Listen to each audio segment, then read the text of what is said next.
16 mai 2024. Mesdames, Messieurs, bonjour et bienvenue sur Kivu Morning Post. Le temps de découvrir le principal titre, l'envie des Wazalendo de reprendre les contrôles de la cité de Kashuga, située dans le territoire de Masisi, ne faiblit pas dans la nuit du mercredi à ce jeudi.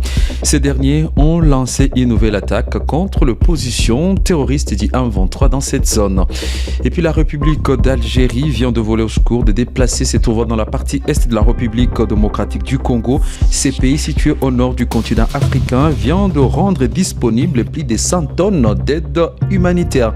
Ces titres et bien d'autres, dames et messieurs, nous le développons dans un court instant. Le temps pour vous de vous abonner.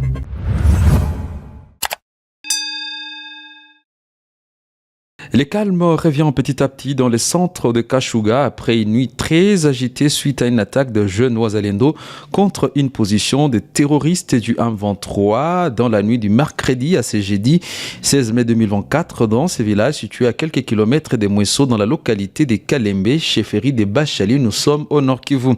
Selon un cadre de la société civile dans la région, cette attaque a débuté vers 2h du matin accompagnée de fortes détonations d'armes lourdes et légères. Au cours de ces échanges de tirs, un enfant du village a perdu la vie. Son enterrement a eu lieu, nous sommes ce même jeudi 16 mai à Kashuga.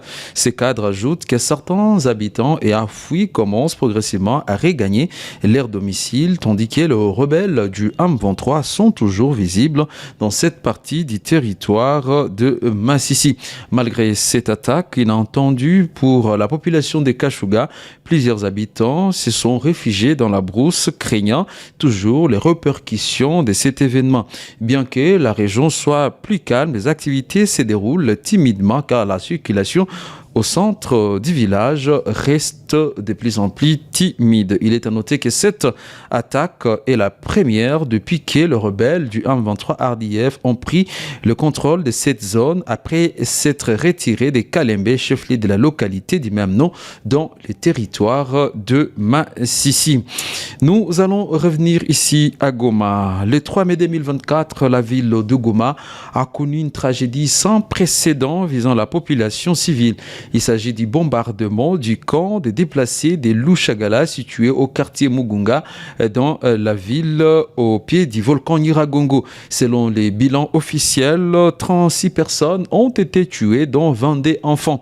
Lors d'un briefing avec la presse organisé mercredi soir à l'hôtel Serena, le gouverneur militaire ayant participé à cet exercice initié par le ministre national de la communication en a profité pour éclaircir les mystères entourant la typologie d'armes utilisées dans cette attaque. Je vous laisse suivre le général Peter Churumwami.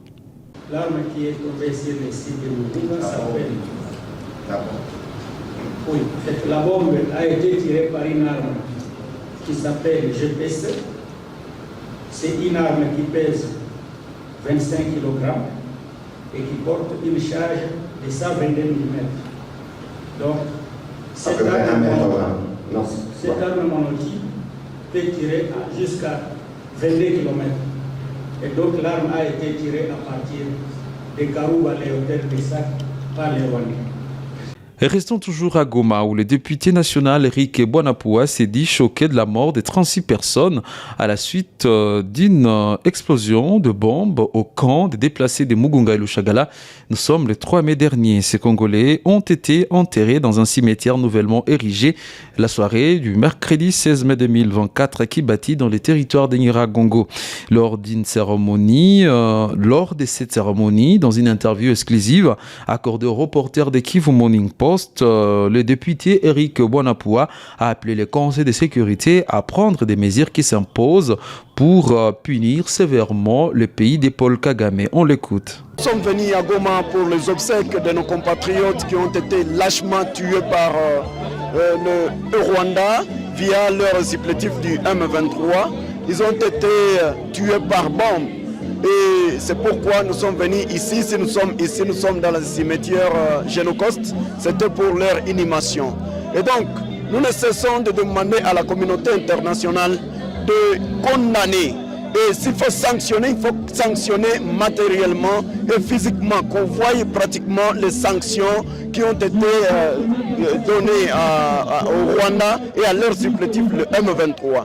C'est pourquoi, moi personnellement, je suis député national, je suis en train de demander que la communauté, que le Conseil de sécurité des Nations Unies puisse imposer l'embargo sur les armes au Rwanda, comme le Rwanda vient de perpétrer des génocides ici sur le sol congolais contre la population congolaise. Je l'ai dit au sommaire, 123,5 tonnes d'aide humanitaire en provenance d'Algérie vient d'être accordées au gouvernement congolais afin d'assister les populations congolaises victimes de la crise humanitaire. Selon l'ambassadeur algérien en poste à Kinshasa, Mohamed Yazid Bouzid, qu'il a annoncé à travers un communiqué paru ce jeudi 16 mai 2024, ces dernières révèlent que ces dons est octroyé sur décision du président algérien Abdelmadjid Tebboune.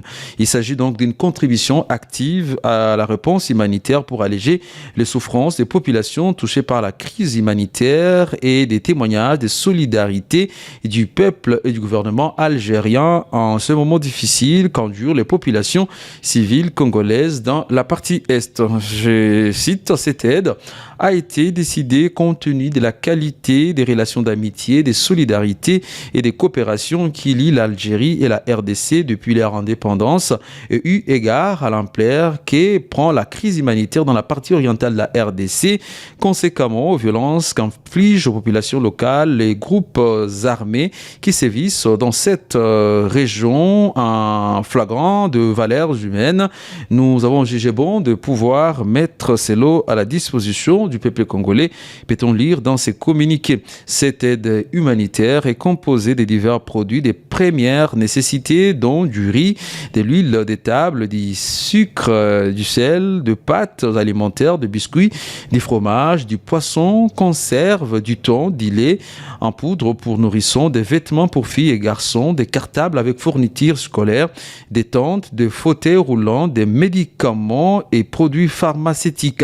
Et ces biens seront livrés, nous sommes samedi 18 et mercredi 22, voire samedi 25 mai à travers des aéronefs affrétés par le gouvernement algérien à partir de l'aéroport international de N'Djili. Toutefois, le gouvernement algérien estime que le meilleur remède pour que la crise humanitaire soit pleinement absorbée reste une solution intégrée qui s'appuiera sur la cessation des hostilités, les bannissements du recours à la violence de groupes armés, la démobilisation de groupes armés et les lancements de programmes de développement. À cette occasion donc, le diplomate algérien a réitéré l'attachement de son pays à la souveraineté, la stabilité et l'intégrité territoriale de la RDC et sa disponibilité à poursuivre son plaidoyer dans le forum régionaux et internationaux en faveur du retour définitif de la paix dans la région des Grands Lacs conformément aux intérêts supérieurs des pays et peuples de cette région. Et comme on parle de la crise sécuritaire pour terminer avec cette édition, l'activiste politique Patrick Bala invite le gouvernement congolais à prendre la question du M23 au sérieux et invite le gouvernement central à trouver tous les mécanismes possibles dans le but de mettre un terme à l'aventure de cette rébellion soutenue militairement par le Rwanda. Patrick Bala est devant la caméra de Kivu Morning Post. C'est un sentiment d'abord de désolation et de consternation. Parce que nous nous sommes battus depuis longtemps pour que cette paix soit une paix effective, pas une paix éphémère, mais une paix durable. Si nous sommes en train de lutter contre ces incirconcis du Rwanda, nous avions préféré que le Congo fasse la guerre au Rwanda. Si les gens doivent fuir leur lieu d'habitation et là où ils vont, ils sont abattus, ça devient tellement triste pour nous. Nous pensons que c'est le moment ultime pour... je ne dirais pas implorer, demander aux autorités nationales et provinciales à s'investir totalement pour permettre à ce que d'abord, étant donné que la guerre est en train d'atteindre son apogée, que ceux qui se retrouvent dans les camps des déplacés se retrouvent dans de bonnes conditions et hautement sécurisés. Et deuxièmement, nous voudrions que l'armée s'élance dans les offensives directes, qu'on ne reste pas dans une situation où nous ne faisons que répondre, on dirait en légitime défense, pourtant nous sommes agressés. Réellement, nous sommes en guerre. Réellement, nous sommes menacés. Réellement, nous sommes sous agression. On doit avoir un comportement de riposte, on doit avoir un comportement de guerre. Nous devons nous décider une fois pour toutes en tant qu'État, en tant que République, afin de taire ces velléités de Kagame et emprunter la voie que j'avais toujours donnée, celle de la guerre d'annexion du Rwanda comme 146e territoire. Ça veut dire prendre le Rwanda, retourner nos terres qui sont au Rwanda, au Congo, et nous pensons que ces velléités prendront fin. C'est possible? C'est tout à fait possible parce que j'ai confiance en notre armée, j'ai confiance aux Wazalendo, j'ai confiance au peuple congolais, j'ai confiance au commandant suprême, le chef de l'État Félix Tshisekedi. Si nous nous investissons, nous pensons qu'en 1-2 jours, ces velléités prendront fin. C'est d'abord un message fort, bien sûr à l'international, mais d'abord pour nous-mêmes, parce qu'on ne savait pas où on pouvait aller nous incliner devant nos morts qui sont partis. Nous sommes africains, nous restons en communion parfaite avec ceux-là qui vont dans l'au-delà. Nous avions déjà exigé ça depuis longtemps. À Beni, il nous faudrait qu'il y ait pareil mémorial, que ce soit à Rutshuru, que ce soit à Masisi, partout où il y a eu ces comportements, ces massacres, ces faits criminels, il faudrait qu'il y ait. Nous avions réclamé même une stèle, Mamadou Ndala qui s'est battu pour la République. On a vu Bouzamapé, on a vu Baouma. Tous ces gens doivent être immortalisés. C'est ce qui s'est fait dans tous les pays du monde. À tout moment quand on veut se recueillir, nous savons où nous pouvons aller nous recueillir. Nous saluons le gouvernement pour cette initiative. Nous voudrons qu'on puisse se souvenir aussi de ces anciens qui nous ont déjà quittés, qui est de stèles à Beni, qui est de stèles dans le Massif, qui est de stèles un peu partout. Il y a des atrocités, même dans le sud, même en Ituri, afin que ça nous permette de pouvoir commémorer. Et les générations qui viendront après pourront savoir et retracer l'histoire réelle des velléités qui ont été imposées en RDC par ces bandits de Kagame.